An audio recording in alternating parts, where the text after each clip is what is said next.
Hello and welcome to BYJU'S IAS. Let's get started and look into our daily quiz.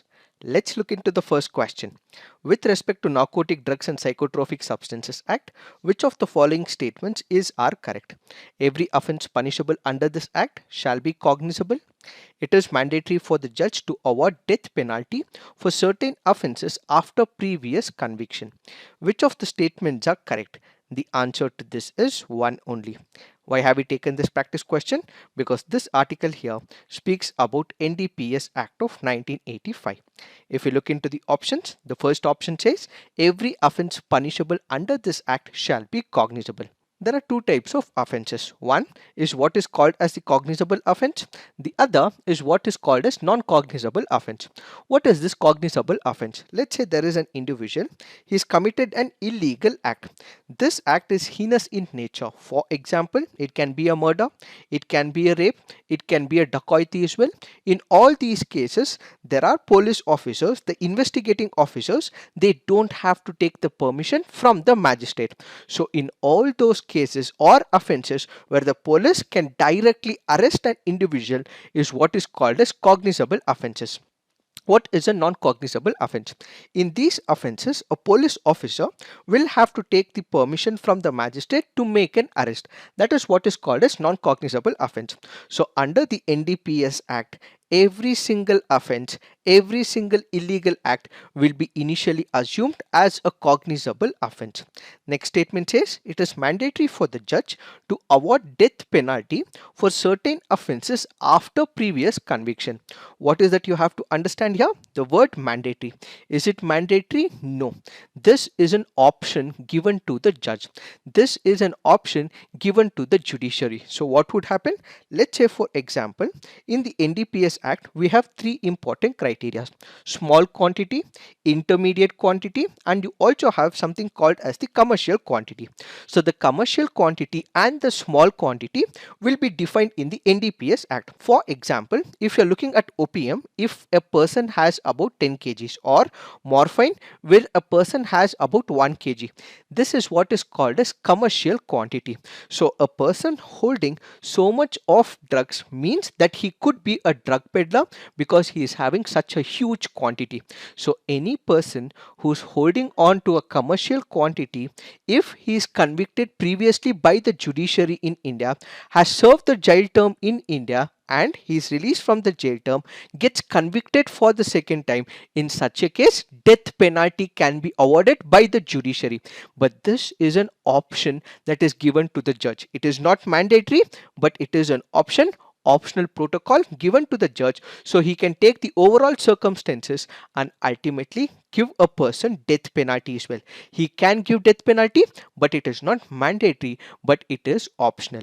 Now let's look into the next practice question. Consider the following statements. Killing any animal in a manner required by the religion of any community is not an offence under the Prevention of Cruelty to Animals Act. Prohibiting the slaughter of cows and calves and other milch and draught cattle falls under the Gandhian principles of DPSP as part of Article 48. Which of the statements are correct? The answer to this is both.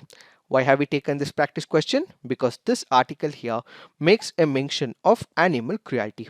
If you look into the option, the first option says killing any animal in any matter required by religion of any community is not an offense.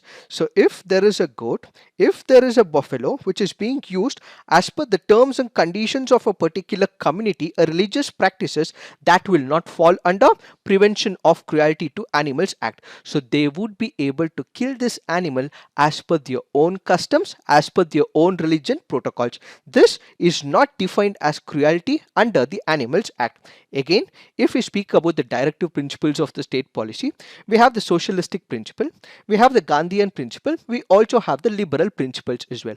One of the principles under the Gandhian ideology of directive principles of state policy is prohibiting the slaughter of cows and calves, other milch and draught cattle, where it falls under Article 48 of the Indian Constitution. Since the second statement is also right, the answer to this would be both.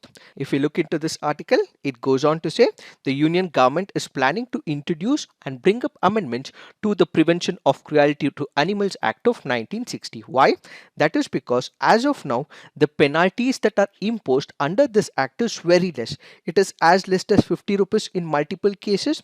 So what is the government thinking of? The government is thinking of to increase the penalty and also impose imprisonment such that these individuals repent to whatever they have done under this particular act. Why is this important? Because there are instances in the past where there are individuals who have thrown dogs from third floor. There are instances where dogs are thrown into boiling water. Such is the pathetic stage of individual mindset.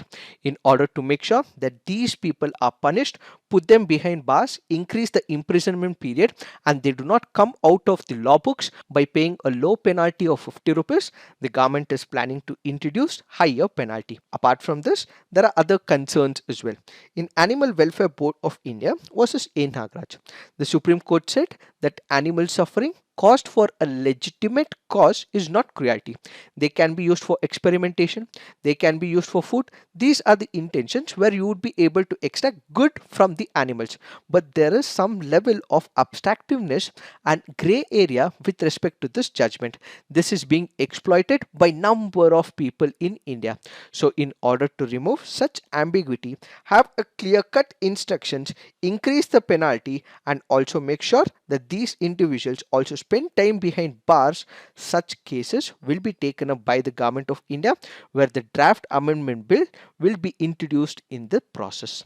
Now let's look into the next practice question. Which amongst the following statements is the best description of exercise Milan?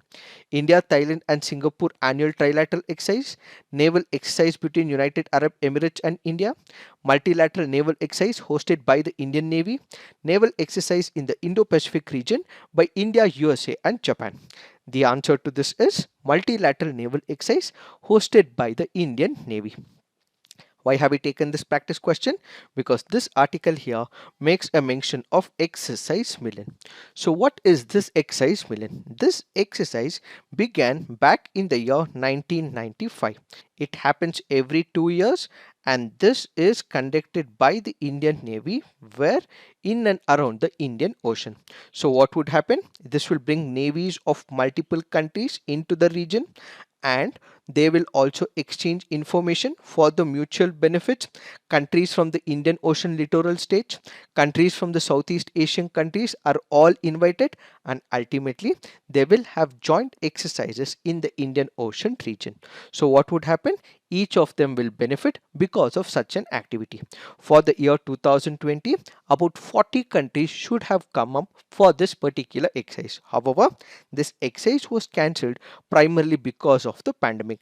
And now in the year 2022, invitations have been sent to about 46 countries. So many countries may participate in this exercise, says this article. Now let's look into the next practice question. The Nobel Prize in Physiology or Medicine 2021 was awarded jointly to Davis and Adam for their discoveries of how cells sense and adapt to oxygen availability, receptors for temperature and touch, cancer therapy by inhibition of negative immune regulation, concerning a novel therapy against infections caused by roundworm parasites. The answer to this is receptors for temperature and touch. Why have we taken this practice question? Because this article here makes a mention of Nobel Prize for the medicine field for the work on temperature and touch. What is this article all about? This article here is speaking about Nobel Prize given to the area of medicine. What did the two scientists discover? They discovered how the human body perceives temperature and touch. Imagine you go and touch a hot surface, our body reacts. Imagine we go touch a cold surface, our body reacts to it. How is that our body is reacting to it is what is their discovery all about. They were able to identify receptors in the skin that respond to the heat and the pressure. Let's say for example you are in a room which has a room temperature and you have to measure the temperature. What do? You can make use of a thermometer. You cannot make use of every single instrument that is present. What you require is the right instrument. That can be a thermometer. Similarly, every molecule will not sense the temperature in our body. There are specific molecules, there are specific reactors. So what these people were able to discover is which is that molecule which is able to understand and how is that it is able to send the signals, and how is that the brain is going to react to this. All of this happens in within seconds, right? So this discovery was made by these two people. And what is the importance of it? The importance is that many people, we all suffer from different kinds of pains. So this particular discovery would be able to improve the ability to fight the diseases and also disorders. And further, we all feel the pain as well. If these receptors that feel the pain can be suppressed or made less effective, the person would be able to feel less pain, is what is this discovery all about. So kindly remember, their work is focused on one of the field called as somatosensation. So what is this somatosensation? This is a collective term for the sensation of touch. Imagine our body reacting to the temperature changes, pain recognized through neural receptors in the skin, and multiple other functionaries, which is called as somatosensation. Now let's look into the next practice question. Which one of the following books of ancient India has the love story of the son of the founder of Shunga dynasty? Swapna, Vasavadatta, Malavikagnimitra, Meghaduta, Ratnavalli.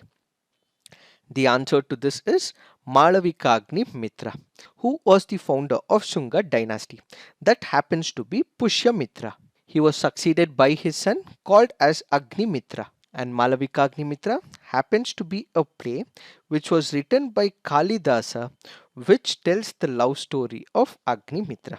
So this happens to be a previous year question from the year 2016. Now let's look into the fact of the day. The fact of the day is Pandora papers. What are these Pandora papers? We all pay taxes. All of us have different slabs. We also pay taxes as well. There can be direct tax and indirect tax.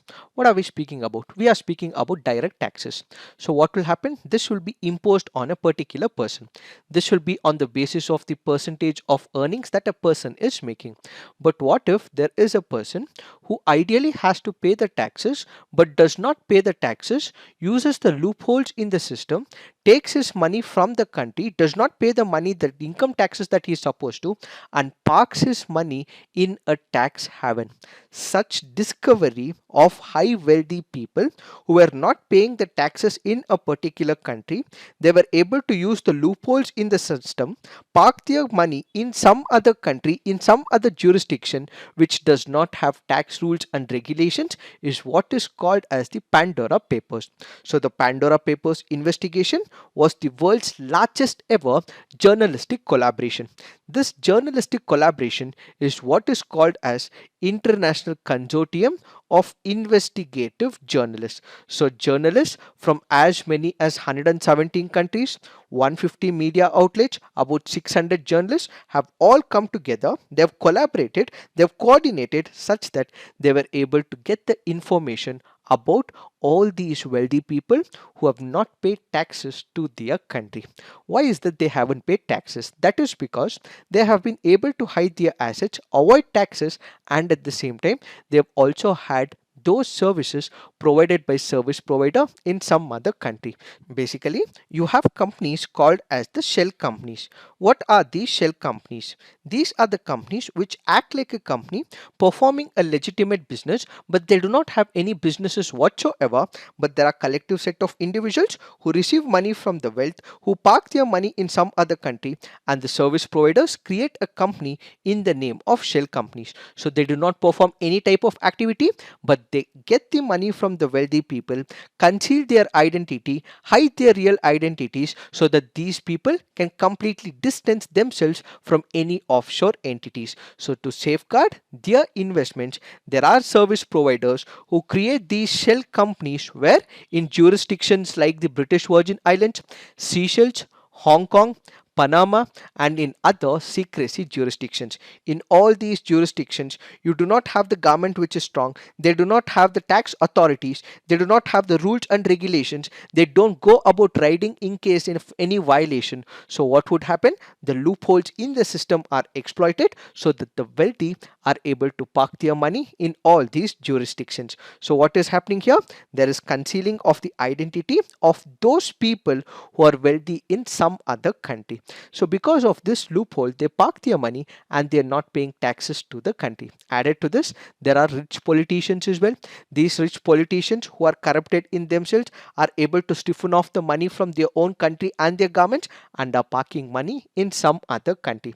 In the present situation, there are as many as 380 persons of Indian nationality in the Pandora papers. So the government will actively engage with all the international jurisdictions, get required information of the relevant taxpayers who have not paid the taxes, and suitable actions will be initiated on all these people. What we will have is a multi-agency group headed by the Central Board of Direct Taxes Chairman with representatives from the Enforcement Directorate, Financial Intelligence Unit, Reserve Bank of India, who will be constantly speaking to all the people from multiple agencies to bring justice to the people so that they do not violate any of the tax rules in India.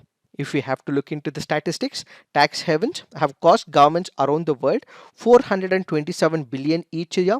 Developing countries are being hardest hit proportionately, and corporations and wealthiest individuals use the tax havens where they do not pay any type of taxes. As a result, who is the major sufferer?